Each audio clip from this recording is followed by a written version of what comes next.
Thanks for tuning in to SCSU Local. I'm your host, Nissan Brown. And I'm Ramona Morozis. You're watching SCSU Local, the show revolving around central Minnesota. SCSU Local starts now.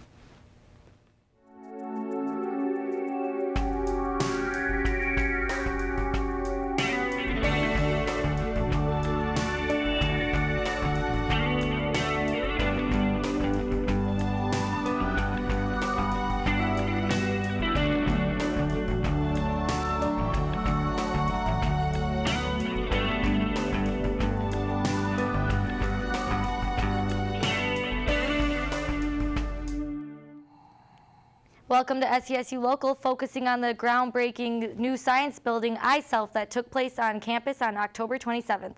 Melissa sits down with the Associate Dean of the College of Science and Engineering to talk more about this great addition to our campus. But first, let's see what the groundbreaking is all about. I'm Samantha Ivey, the president of the student government here at St. Cloud State.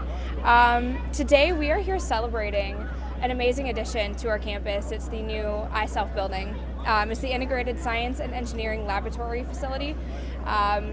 It's the ceremonial groundbreaking that really marks the beginning of construction. Welcome, and thank you for joining our celebration for the Integrated Science and Engineering Laboratory Facility, or iSelf. I'm Earl Potter, privileged to be the president of St. Cloud State University. This is a landmark event in the life of our university for many reasons. Measured in dollars, it's the largest single construction project in campus history, creating and sustaining hundreds of jobs and laying the foundation for a research facility that will support Minnesota companies. The iSelf building is said to be completed fall of 2013, so next fall the new science and engineering students can really utilize an amazing laboratory facility to really elevate the level of science and technology we have here at St. Cloud. Today there was a program, and the speakers were President Earl Potter of St. Cloud State University, Governor Mark Dayton, the chairman of the Board of Trustees, Scott Thiss, Matt Julius, professor here at the biology department, Mike Gans, the vice president of Bricklayers and Allied Craftworks, the CEO of Microbiologics, Brad Goswicks, and the dean of the SCSU College of Science and Engineering, Dean David DeGroat, and I spoke as well. Today, we celebrate an amazing addition. The new iSelf building is an embodiment of everything that St. Cloud State University has done over the past year. It represents a new opportunity, a launch pad for innovation, and a central port to build Husky pride. iSelf has been referenced as the crown jewel of St. Cloud State Science Initiative, but I think it's much more than that. It presents the opportunity for St. Cloud State University to do what all of us here already knew it could be, a leader in the science and engineering education. This building is really a collaboration and partnership with higher education, St. Cloud State University, and the Minnesota State Legislature. I'm Melissa Kmeyer, sitting here with the Associate Dean for the College of Science and Engineering here at St. Cloud State University, Kurt Helgeson. Thank you for being on the show today. Well, thank you for inviting me. So I've got a few questions about the iSelf construction, or the new construction going on here on campus. How was this project funded? So as part of the legislative bonding bill, it's been in the works for several years. There's a variety of different steps that it goes through to get legislative approval. It gets on a list of MnSCU projects, and as those projects come up in higher priority, then the funding goes through the bonding bill with the legislature. So the state shutdown, this was actually one of the good projects that came out of it. One of the bargaining chips was to put in a bonding bill to put people back to work, and so this was one of the projects that was identified to be funded through that bonding bill. How much does this project cost? Approximately $45 million, and so that's total project cost. Construction cost of the building itself will be about $35 million, and then the rest of the cost really involves equipment and architectural fees and design fees and permits and inspections and all the other things that go with the actual construction process. So a lot of other costs associated with the construction. Can you explain the 3 building phases and then any other phases that go along with this project? Sure. So in approximately 2005, we started a strategic facilities plan for the college to say, what facilities do we need and for what types of activity. And at that time, the nursing program was part of the college, and they had an off-site location. So we were looking at renovating Brown Hall, but in order to renovate Brown Hall, we had to move some of the labs out of there. And so the first stage was really to put an addition onto the WIC Science Building.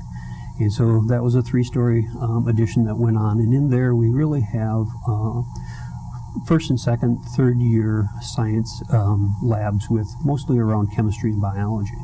So once that building was done, then we moved the many of the activities in Brown Hall out of there into the WIC addition. At that point, then we started a renovation of Brown Hall, and that took just over a year to do. So that opened up about a year and a half ago.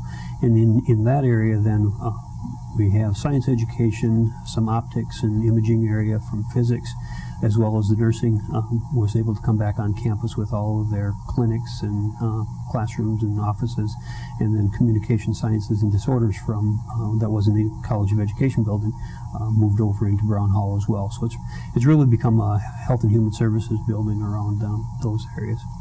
And then that allowed us then to do the third phase, which was the iSelf, which is really designed for upper division students, research, both with undergraduate student research, graduate student research, and faculty research. And so it's a kind of the last step in those 3 steps. And to go through the design process for iSelf, first part was schematic design, and there you really look at what are the types of activities you see that will be in there to get a sense of how much space do you need. The second phase is design development. There you kind of begin to identify specific labs and the types of activities, types of equipment. And then the final stage is construction documents, and that's really getting all the details that we need to actually get ready for the construction. So how does this new building benefit the community and St. Cloud State students? A couple of different areas. One is this really mirrors what's happening in the bioscience areas, and state-of-the-art companies, the Boston Scientifics, the Medtronics, the research type of activity that they do with really large open suites for interdisciplinary work to go. So we'll have chemistry students with biology students, with engineering students working on biomedical devices. And so it's a place for a collaborative space, and it's also designed to be flexible. So we'll have casework and equipment that we'll be able to move to a different area or create large open spaces for like an senior design for around the engineering or technology, so we can bring equipment in and do testing on it and things like that. So it's really a flexible space, which is different than any of our other spaces where we typically design labs for very specific purposes. Along with that, then, we've worked a lot with organizations like Central Minnesota Manufacturing and other business partners to say, how would we do collaborative things here? So whether it's our senior design projects, whether it's research projects, there'll be spaces where we can do funded research projects. One of the unique features is we have a clean room in the basement for doing really advanced research or prototype testing with manufacturings. So best we know, there are no other ones in this, central Minnesota. You have to go to the Twin Cities area to have access to that type of space. So it'll allow us to do some things that we haven't been able to do in the past. And more importantly, it will give the students the experience that they need to go out and get the good jobs and to have the experience so they're productive when they get hired by these companies. So why wasn't this a building just added on to the WIC Science? Why is it a completely separate building? Really, part of it has to do with the amount of space it would take. This is going to be a 100,000 square foot building, 4 floors, 25,000 square foot per building. And so if you look at the master plan for the College of Science and Engineering, this was identified as the next large building that would be needed. Real long range is actually an iSelf 2, which would be to the west of that building. And so it really is creating a kind of a science and engineering focus area within campus. So now, can you quickly explain what multidisciplinary and interdisciplinary science is? Well, I can try. So really, so often, and probably only in academia, do we focus around areas of study. So they're a chemistry major or a mechanical engineering major, where when you get out into business or to companies and begin to work, they're working across disciplines. So the engineer is working with the sales force, they're working with quality assurance, they're working with the manufacturing processes to design products and to address issues with products. And so it's that bringing together of different disciplines.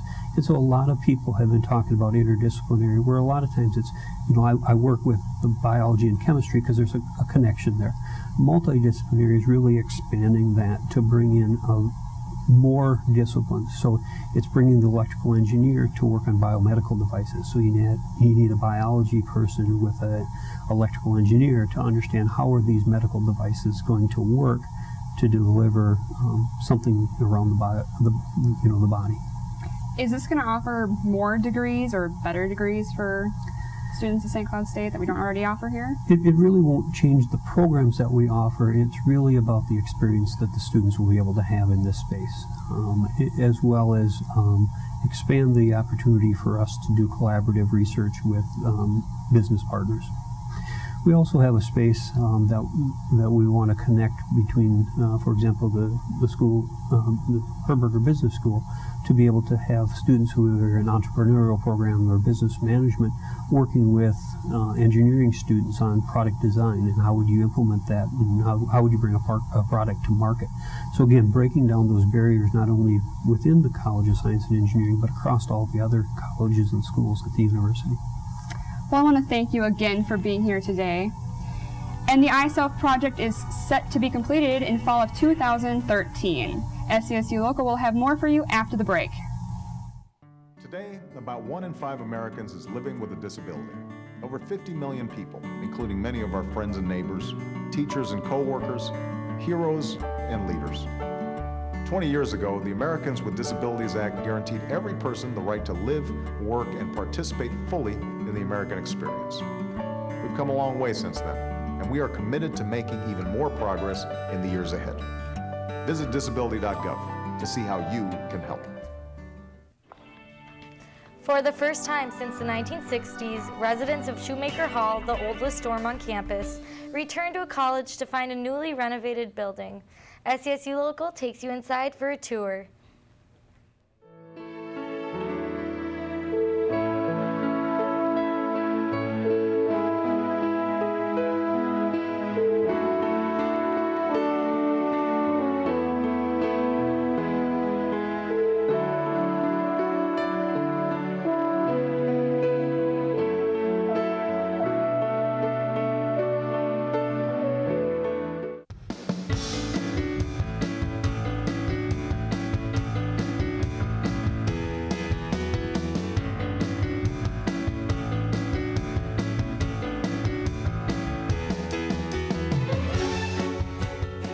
We're sitting in the new recreation room in Shoemaker Hall, part of the $8.2 million renovation of Shoemaker North, one wing of 3 wings of our Shoemaker complex.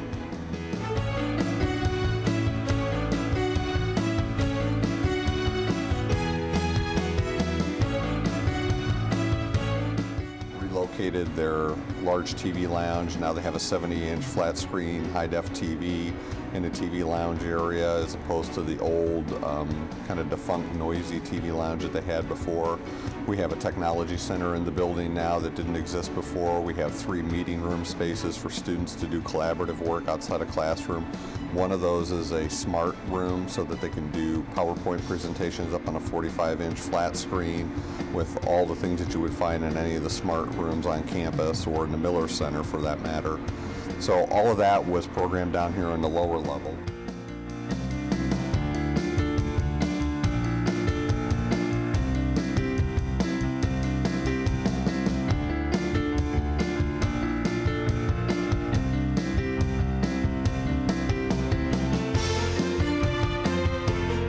Student rooms did not change drastically in terms of configuration. Most of the rooms returned to the same style that they had before, but we have 11-foot ceilings in most of the rooms, hardwood floors, so they all had a refinish. We repainted all the walls, put in new window treatments, bought brand new furniture for all the student rooms, so now all of the furniture lofts and is movable and can be reconfigured to whatever style the students want.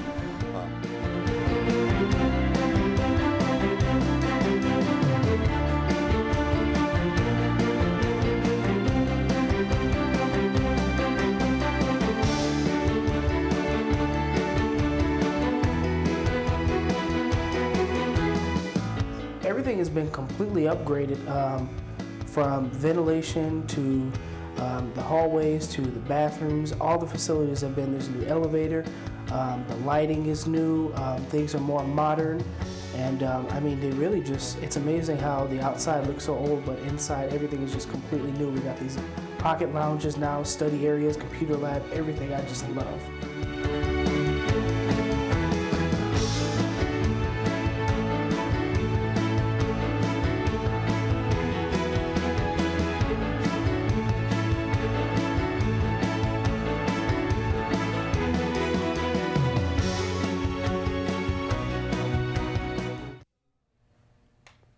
I know I would really like to have a spacious room and movable furniture. If you would like to live in the newly remodeled Shoemaker Hall, contact the Department of Residential Life through email or stop by Carroll Hall. For students and community members, the Campus Theater Department has been putting on numerous plays throughout the year. We have the inside scoop on who makes those wonderful costumes. I'm Carol Cooley, and I'm the Costume Studio Director here at SCSU. The first work happens with the designer and the director, which I'm both, so I have some interesting conversations.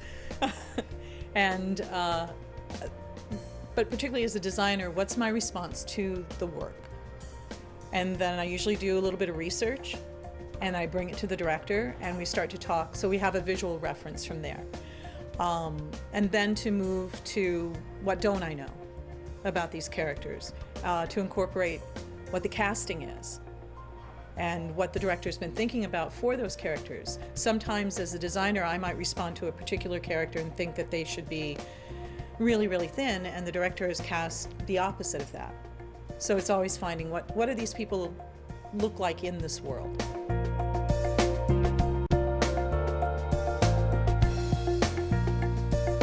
I got this job through the MSS program. I actually applied at MSS and they helped me find this job. And right now, I'm actually working on this dress that's going to be for the play, The King's Dag. I'm really lucky this year. I have 3 work-study students.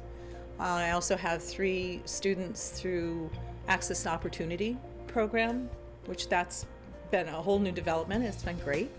And then, depending on how large the intro to production class is, this year it's a very small class, therefore, because I have costume construction as a class that I teach, I don't get labor from the intro class. I've actually enjoyed making some masks that they're going to use for their play, like just with paper mache and like clay and stuff, like getting your hands dirty. We have 5 domestic machines, mostly Bernina's, which is a good brand. They hold up well over time. And then 1 industrial, and then 3 sergers of different kinds. I think they're actually all Bernina's. When a student really gets it, you know, you've been working on a project and there's a lot of time involved. And so watching that development of learning skills, putting them together, and then making the next step, which is to see a problem and solve it, without really having to refer back either to me or to, if we happen to be using a commercial pattern, which sometimes we do, with that, so that they're actually understanding the process. That's huge. The theater program is not just for majors. It's for anyone who has an interest, and we will welcome any volunteers who want to become involved, especially in backstage work. You know, it's like if you come out and audition for a play but you're not cast and you still want to work, come talk to us. You know, I can't believe the students made all of those costumes. It's very impressive. Being behind the scenes of plays is just as important as any onstage performance. SCSU Local will be right back with news on St. Cloud's Pumpkin Patch.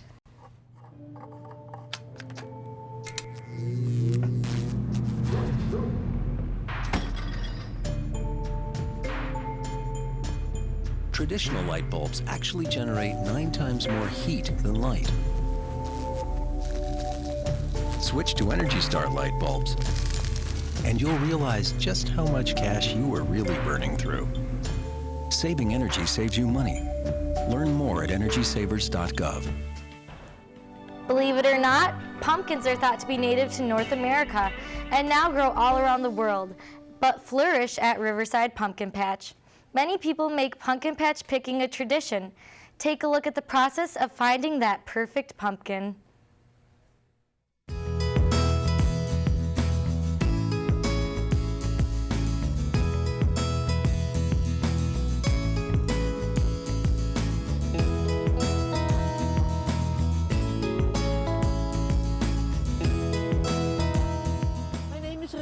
And I work at Riverside Farms full-time now for 9 years. I am a salesperson. The owners, two brothers, Joe and David Nati, have been in business 32 years at the same spot here.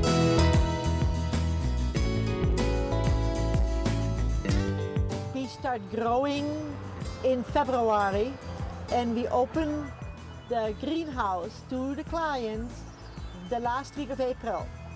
And we are here till October 31st. We end with the pumpkin.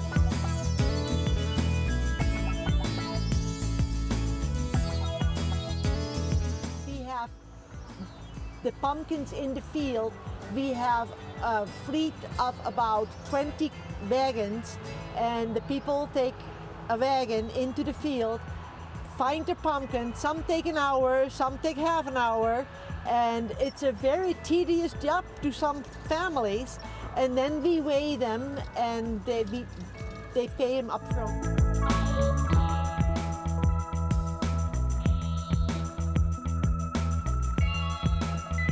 We have decorative corn, gourds, mini pumpkins, pie pumpkins, squash, onions, potatoes, carrots, cabbage. We sell that right along with the pumpkin.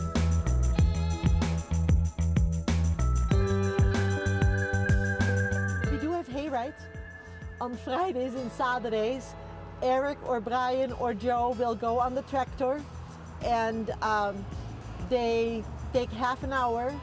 And we also have a stand at the Minneapolis market where David brings all his product and he sells it to a lot of people there wholesale. And then we have Ladio that sells for us at the Minneapolis market. Well, in the fall, Joe and David, they also have now their Joe's sons, Eric and Brian, working here. And they are really into kids. They've got small tractors out in the field, measurement, how tall am I this year at Riverside Farms. Huge, huge straw bales the kids can climb on. Families have been coming here for 20, 25 years. Now they come with their children. They first came with their family and now they come as a family of their own. And just a little bit ago, a gentleman said, you know, you used to have a scale right here by the counter and we put our children on it to see how much they weigh. And so that's kind of fun to see that people remember us for that. Riverside Pumpkin Patch is hard to forget. It's a family business and a memorable family retreat. Families continue to pick pumpkins at Riverside Pumpkin Patch after 20 years, and children can ride the tractors and climb haystacks when they are not searching for that perfect pumpkin. Stay tuned. SCSU Local will be right back with talented musicians making music.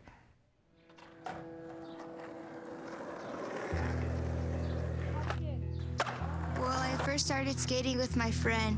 He had an extra board, and then he just gave it to me, and I've been skating ever since. Well, when I don't land a trick and I have my mind set on something and I'm not getting what I want, I just keep going for it until I get it right.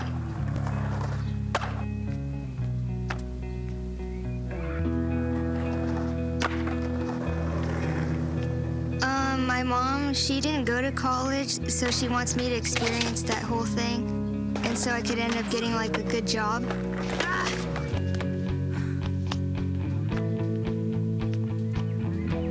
I think to get into college, I'll have to be determined, just like when I want to get a new trick, and skating's helped me realize I've got what it takes. St. St. Cloud's Municipal Band performs at Paramount Theater and has everyone's attention. The St. Cloud Municipal Band is a fellowship of musicians dedicated to entertaining the city of St. Cloud.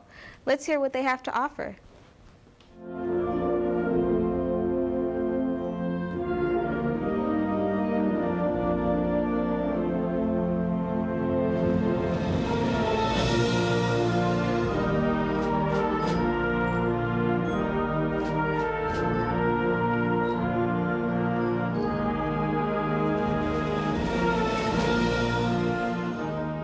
The St. Cloud Municipal Band is really about a fellowship of musicians creating music, not only for the community but for themselves. So we get together once a week to practice, to get ready for performances like this for the city of St. Cloud and surrounding areas. During the winter we also perform at nursing homes and Christmas concerts, so we try and be part of the community.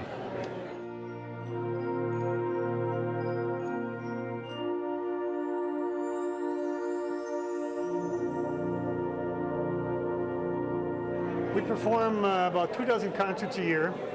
We play at the Paramount, typically a concert like this in November, and then we play another concert usually in spring and May.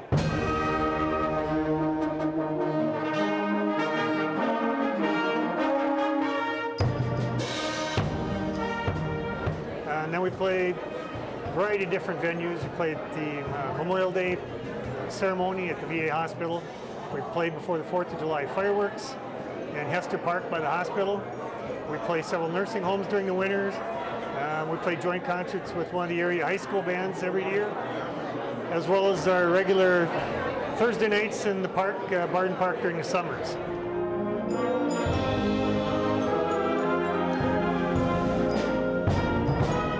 St. Cloud Municipal Band has quite a history that goes back quite a ways, over 120 years, and we are a part of the community. We play basically the people's music. We play for the people, absolutely free, and we are there pretty much for the people and bringing to them the type of music that they like to hear.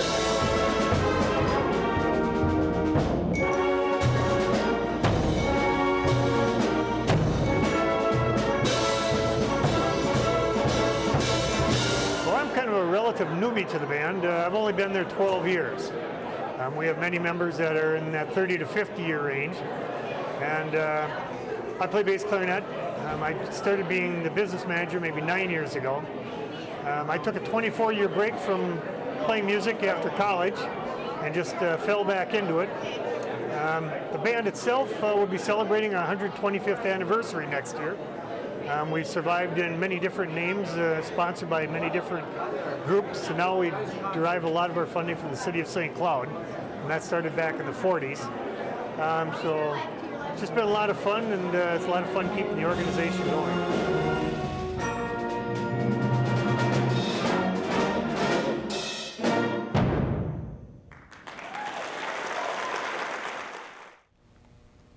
They create beautiful music.